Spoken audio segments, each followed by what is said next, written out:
welcome to Fintech Firebrand. I'm Virginie O'Shea, founder of Firebrand Research, and I'm here to chat to you about this month's FinReg and FinTech news. Now, it can have escaped no one's attention that we've got a big deadline at the start of next year related to operational resilience regulation. Yes, we've got the incoming regime in the EU of the Digital Operational Resilience Act, which is coming into force on the 25th of January 2025. We've had quite a lot of progress over recent months with regards to the publication of various regulatory technical standards. There have been a lot of communications from the various EU level regulators, ESMA included, with regards to the incoming regime and clarification of some of the requirements when it comes to reporting, which is one of the first things that's coming into force. And on that note, we've had an announcement by the three EU level regulators that there's going to be a new pilot testing regime for any interested entities, any financial institutions out there that want to test their reporting capabilities to the regulator and receive feedback related to data quality and formatting of those reports. The pilots was announced this month. It's going to start in May. And at the end of this month, the EU level regulators are going to host an online and in-person forum, discussion point where they're going to talk about what the pilot regime will entail, just to give a bit more information. So certainly a lot of things to monitor. As you know, and if you've read any of the blogs and things I've written over recent months and some of the white papers we've produced, DORA is not alone in operational resilience proposals across the globe.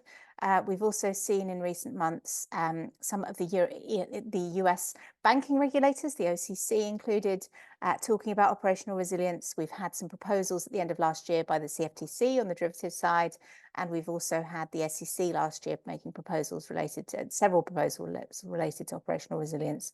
We've seen interesting new proposals also in the UK.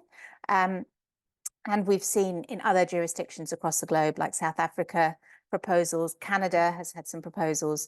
We've also seen in the APAC region more proposals and more detail from the Hong Kong Monetary Authority over recent months as well.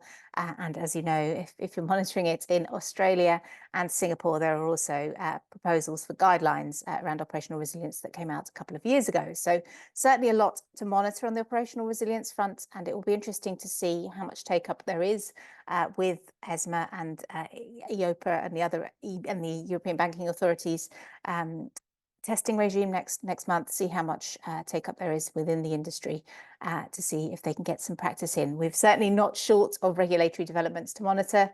Of course, another big incoming or impending regime change is in the North American markets. We're seeing a move to T+1 settlements. I've talked about this a lot over recent months, but this month we saw confirmation from CLS that they will not actually be changing the time frame or the timetables that the system has in place to account for T+1. I know this might be a point of contention with the industry. We've seen, as I mentioned in the last month's episode, IFAMA pushing for changes to be made. So certainly there is a lot of concern, particularly within the European asset management community, about timeframes for FX settlements. So will this potentially drive more settlement for FX off of CLS in the future? And will that increase Herstat risk within the industry overall? All open questions to be discussed and debated. And we have not long now, because it's next month when North America moves. As you know, if you've been monitoring it at all, it's not just the US and Canada. We're seeing Mexico and Argentina also make the move. So certainly a lot to monitor across both sides of the continent. Another big regulatory development in the US this month, I guess you would see that the SEC has pressed pause on its rather contentious ESG-related rules that it proposed last year that have been up for debate across the industry over the last 6 to 7 months. The reason why the SEC has had to pause these requirements, even though they have watered down those rules, is that both ends of the spectrum in terms of the pro ESG and the anti-ESG groups within the US are actually suing the SEC at the moment. And pending the result of those lawsuits, the SEC has had to press pause, unfortunately. It's interesting to see that the SEC is caught veritably between a FinReg rock and a hard place when it comes to pleasing either end of the spectrum there, because one group evidently feels the ESG rules are too weighty, too difficult to comply with, and the other end says that they're not quite strong enough to improve ESG data and information out in the market. So it'll be interesting to see where the lawsuits land. Certainly it has been a busy year in terms of the SEC facing off against lawsuits and putting out lawsuits itself. Within the crypto sphere as well. So lots of things to monitor on the legal front going forward. The UK FCA has also made an announcement this month that will come as a surprise to some people out there, but it has been a discussion point over recent months in the EU as well. Research unbundling, something that MiFID II brought in, the unbundling of research. The FCA has indicated that it is now looking at allowing the bundling of research and trade execution again, once more for the UK asset management community. Whether this moves the dial and how willing these asset managers are to pay for said research is another matter of course, entirely. So it will be interesting to see if this does make a difference. It seems a little too late, a little too little too late, but we'll see as things go forward. The FCA also released some information this month about the regulatory reports it's been receiving from the industry, indicating the high rejection rate of some of those regulatory reports and the reasoning behind those rejections. Now, by far over 2023, I should say, for the whole 12 months, by far the largest proportion of rejections was shown because of the incorrect use of legal entity identifiers, or LEIs. The second on the list was related to double reporting or over reporting. And the third was to do, or duplicative reporting, I should say. And the third was to do with the misuse of market identifier codes, MICs. So lots of reference data feedback for the industry there to chew on.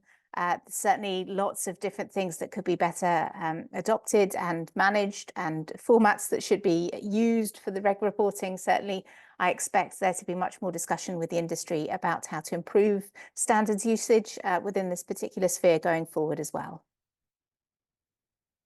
And I did talk about this last month, but AI continues to be the biggest buzzword this year, as it was last year and the year before. Particularly within regulatory fronts. We've seen a lot of discussions this month within the SEC, the CFTC, the FCA, and ESMA about, and the European Commission for that matter, about concerns related to the use of AI. Now, last month we saw the SEC taking action against 2 investment advisors about their AI washing. We haven't seen any more of that action yet, but certainly the regulators in the US have raised concerns about misuse of AI labeling, CFTC included. We've on the other side of the Atlantic, we've seen some discussions within the EU about the potential of ethical misuse, I guess, or ethical concerns related to AI and the biasing of data that goes into AI models. So expect, watch this space, expect much more regulatory clarification about what it's looking for from the industry. On the industry front, we've seen Microsoft, Google, all of the large providers out there talking much more about AI. Google's recent big event in Las Vegas, AI was the headline discussion point, certainly something that it spent a lot of time investing in. There's a lot of different pilot programs with the likes of Goldman Sachs out there to see where AI can be used in various areas, including related to operational efficiency, client retention, sort of bots and things like that, and handling of client information, and lots of other areas when it comes to developer support as well. So definitely don't think AI is going to go away anytime soon, but certainly will be interesting to see how regulators adapt and change their different focuses as this progresses industry side. And my final thoughts for this month relate less to technology and more to the people aspect of our business. Now, looking at many of the letters that CEOs are sending with their annual reports this month. Obviously, there's a lot of activity on the corporate side with regards to the release of financial statements that are interesting to look at. But a common theme across many of the very addendums within these annual reports is the importance of people. And that's where I would like the industry to focus its attention for the coming months. Now, it's very easy to get carried away with the latest technology buzzwords. As I said, AI is big news.